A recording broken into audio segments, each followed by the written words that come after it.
Hi, Hello. and today we're going to talk about a recent debate we've seen on Facebook where people were discussing rules and beta.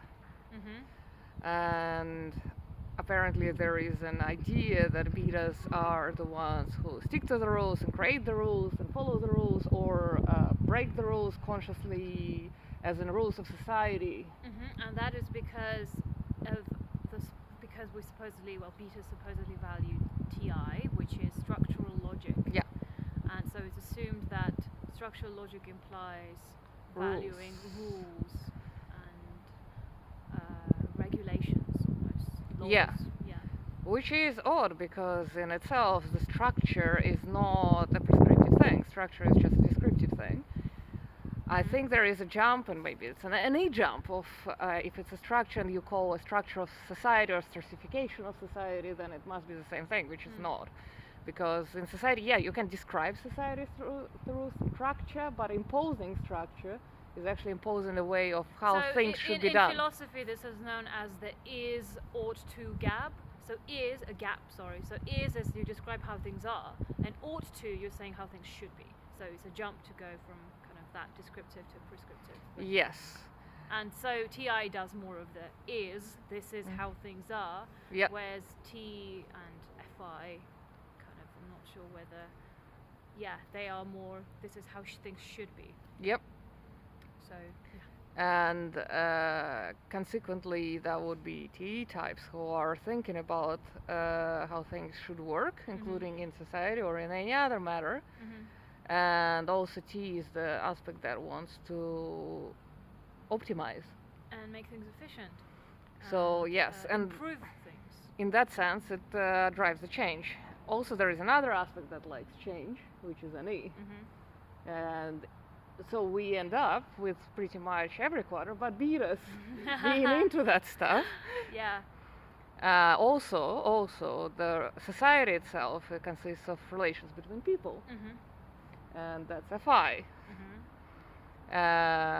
So yeah, as you can see, there is nothing in beta that would be driving there, unless, as we've spoken before, as we told you before, there is development stuff.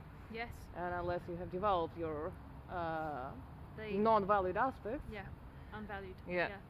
Then you might end up there, but it's not the nature or predisposition of betas to go into like societal structure, to try to impose the rules, to try to tell how things ought to be done or how people should live.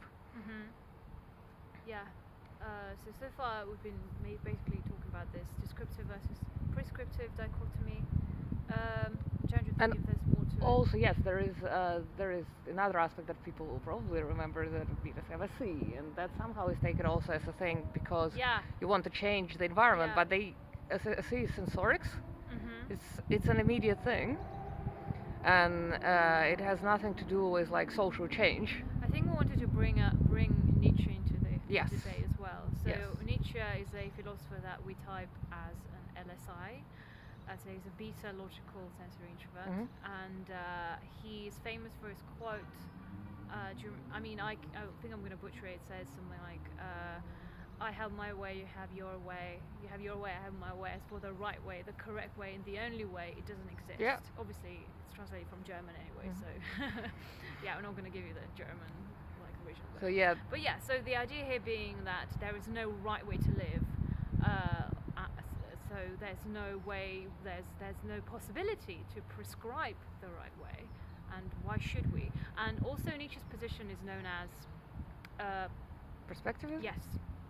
Perspectivism, which means that essentially everyone sees the world through their own lens. It's more that's like not to be confused with other things. Yeah. Because it's basically I have my perspective, so that's all I care about. Yeah, but it's also I have basically a natural position where I can judge the other perspective. I don't have to like it. Yeah. But it doesn't mean that I tell them how to live. I just have a reaction to it. But because I live according to my perspective, they live according to their perspective, and that's it. Yeah.